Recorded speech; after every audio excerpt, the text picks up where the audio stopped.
কিবা নহয় কিবা পাবলৈ বিচৰাটো আৰু হেৰুৱাব নোখোজাটো মানুহৰ স্বভাৱৰ বৈশিষ্ট্য। পোৱাৰ আনন্দই যি ভাৱত মানুহক আনন্দিত কৰে, তাৰ বিপৰীতে নোপোৱাৰ বেদনা আৰু হেৰুৱাৰ বিষাদে মানুহক কৰি তোলে অধিক বিষাদগ্ৰস্ত আৰু হতাশাক্ৰান্ত। অতি আৱেগিক আৰু মানসিকভাৱে অতি দুৰ্বল কোনো মানুহৰ পক্ষেতো অপ্ৰাপ্তিৰ বেদনাবোৰ হৈ উঠে ভীষণ অসহ্যকৰ। কিন্তু কোৱা হয়, endure the pain, enjoy the gain. মতলীয়া হৈ কেৱল আনন্দ উপভোগ কৰিব জানিলেই নহ'ব।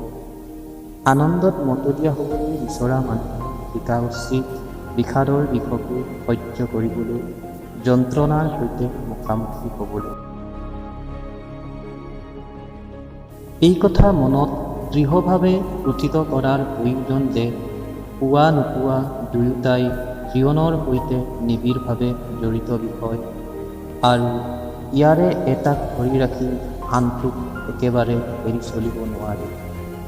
এক অৰ্থত প্ৰাপ্তিৰ মাজেৰেই কেৱল জীৱন নহয়, জয় পৰাজয়, সুখ দুখ, সফলতা বিফলতা ইত্যাদি মুদ্ৰাৰ ইপিঠি সিপিঠি যেন কথাবোৰৰ দৰে প্ৰাপ্তিৰ বিপৰীতে অপ্ৰাপ্তিও যি অপৰিহাৰ্য তেনে উপাদান। অপ্ৰাপ্তিৰ বিষাদে মন সাময়িকভাৱে গধুৰ কৰি তোলাটো স্বাভাৱিক, কিন্তু আমাৰ কাম হ'ল নিজকে মানসিকভাৱে শক্তিশালী কৰি গঢ়ি তোলাৰ, যাতে মনৰ সেই বিষাদ দীঘলীয়া হৈ উঠিব নোৱাৰে। প্ৰাপ্তি অপ্ৰাপ্তিৰ চক্ৰই হৈছে এই জীৱন। তোমাৰ যি নাই সেইটো পাব পাৰা, যিটো লাভ কৰিছা সেইটো হেৰুৱাব পাৰা, যিটো হেৰুৱাইছা তাক পুনৰ পাব পাৰা।